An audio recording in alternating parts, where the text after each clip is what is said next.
পর্যন্ত আমরা নিজেকে সংশোধন করতে না পারবো, আমাদের এই যানজট মুক্ত শহর আমরা গঠন করতে পারবো না, আমরা দুর্ঘটনা মুক্ত বাংলাদেশ গঠন করতে পারবো না। কাজেই আপনাদের কাছে উদাত্ত আহ্বান, আপনারা নিজেরা আগে ঠিক হন। যারা গাড়ি চালান ঠিক মতো গাড়ি চালান, যারা পথ চলেন তারা ঠিক মতো পথ চলেন, যারা মোটর সাইকেল চালান তারা নিয়ম মেনে হেলমেট পরিধান করে আপনারা মোটর সাইকেল পরিচালনা করেন। সেখানে গাড়ি পার্কিং করে সড়কের মধ্যে যানজট সৃষ্টি করবেন না, সড়ককে নিজের মনে করবেন না। সকলের অধিকার আছে, সকলের অধিকারের কথা চিন্তা করে আপনার অধিকার প্রতিষ্ঠিত।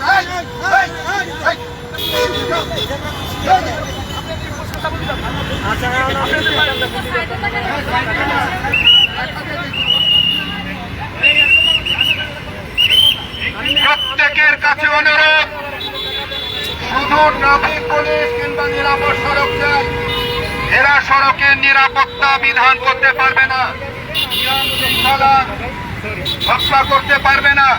নিয়ম শৃঙ্খলা, সড়ক দুর্ঘটনা এগুলো রোধ করতে হলে আপনাকে আগে সচেতন হতে হবে। আপনার দায়িত্ব যেটুকু সেটুকু আপনাকে পালন করতে হবে। আমি এই ৩৫ বছরে আমি একটা জিনিস দেখেছি, আপনাদের কাছে সবসময় চেয়েছি যে আপনারা আপনাদের দায়িত্ব পালন করেন, আপনারা যেভাবে কাজটা করছেন সেইভাবে কাজটা করলে আপনার সড়ক দুর্ঘটনা রোধ হবে। আপনি যেভাবে গাড়ি চালাচ্ছেন, যেখানে সেখানে পার্কিং করছেন, সেটা করলে কি ভাই এখানে ভিড় করেন না, ভাই এই এখানে ভিড় করেন না। আপনাকে নিজেকে আপনাকে ভাবতে হবে, আপনাকে নিয়ম মানতে হবে। এই মহিলা, এই মহিলা, এই মহিলা,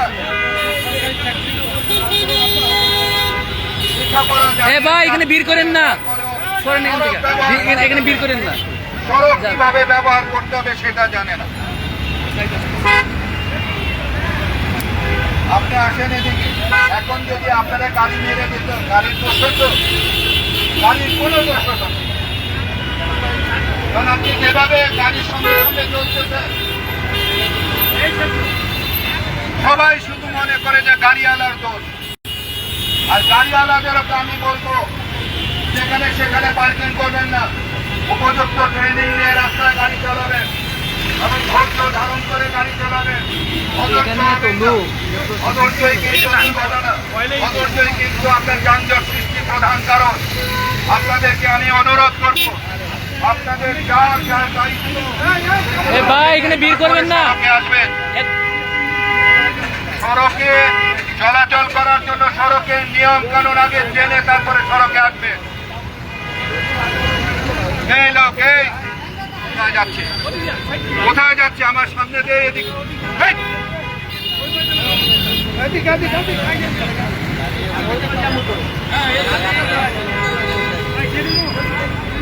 আপনারা কি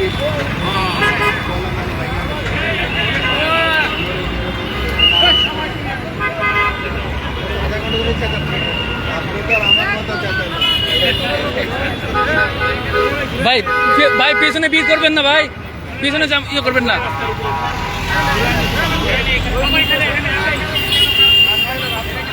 ভাই আপনি কি আমাদের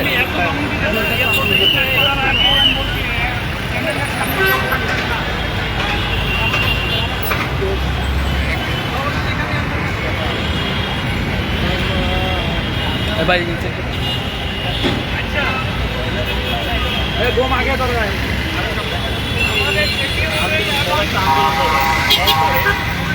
জ্যাম কিন্তু একেবারে ইতিহাস ছাড়াই গেছে দেশের যানজট।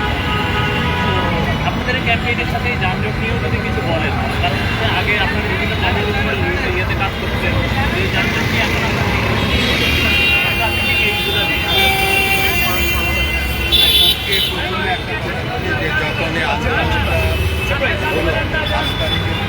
দেখবেন যে ছাত্ররা রাস্তা ছিল, আমাদের রাস্তা ছিল, আপনাকে রাস্তা ছিল, রেড ক্রিসেন্ট রাস্তা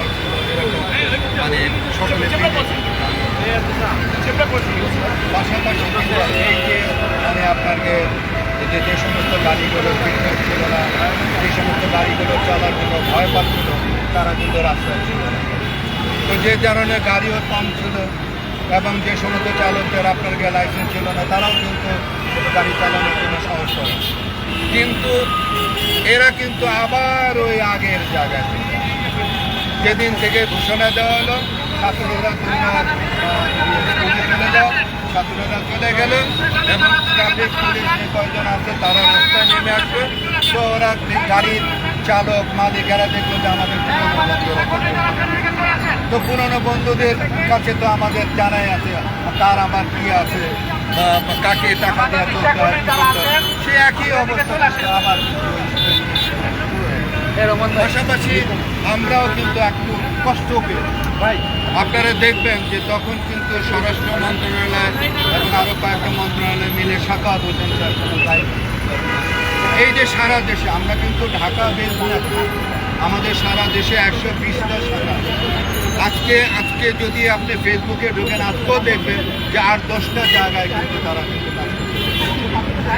এরকম প্রতিদিনেই শুধু যে আজকে তা না, প্রতিদিনই এরকম কাজ। কিন্তু আপনি সাকোয়ার সাহেবকে দেখাতেন যে ওনার খুব কষ্ট হয়েছে নিরাপদ সড়কের নাম। উনি কিন্তু বলেছেন ছাত্ররা মানে ট্রাফিকের কাজ করছে, স্কাউটরা ট্রাফিকের কাজ করেছে, তারপরে আপনার যে ওই রেড ক্রিসেন কাজ করেছে। কেন ভাই আপনি ইলিয়াস খান তো নিজেও তো রাস্তায় নেমে কাজ করছে, আপনার চোখে পড়লো না?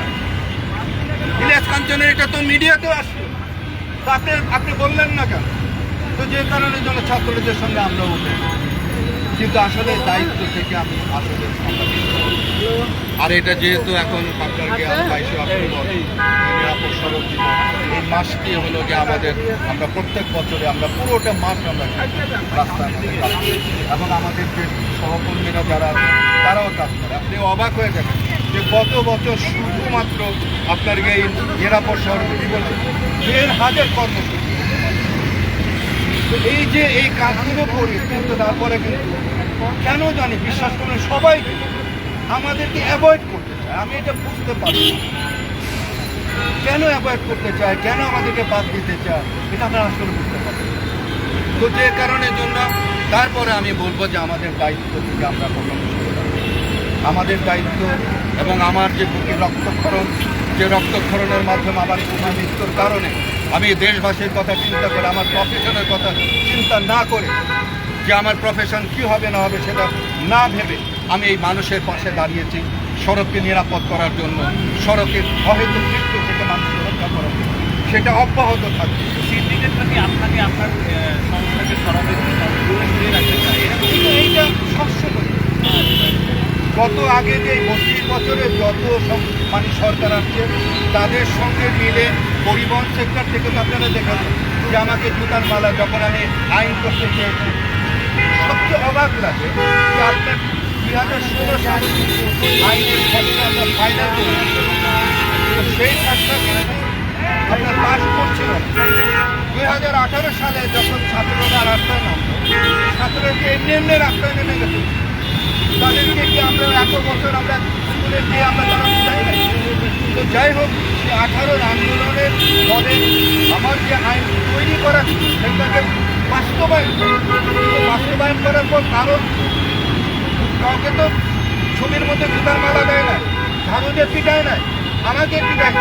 আবার এই আইনটা যখন পাস হলো সেগুলো তাই করে, কিন্তু আমাকে কিন্তু বলে যে এই আইনটা যে ইলিয়াস কনসেপ্ট করে সেটা বলে যে এরকমভাবে 18 এই আন্দোলনের পরে এরকমভাবে মানে প্রত্যেকটা জায়গা আপনার অবাক। তারপরে আপনার যে 19-এর সময় যখন আইনটাকে পাস করল তখনও কিন্তু আমার বিরুদ্ধে এবং আপনার যে পরিবহন সেক্টরে হরতাল ডাকছে এবং আমাকে আবার কিন্তু পুষ্পতলিকা দেওয়া আমার ছবি করা এই আইন পাস করা হয়েছে। তো তারপরে আপনি দেখেন এটাও কিন্তু কেউ বলে না, কেউ বলে না। আমাকে আপনারা দেখেন আমাকে সাইড করে একটা মানুষকে মানে আপনাকে স্বীকৃতি দেওয়া, তাহলে মানুষের উদ্যোগ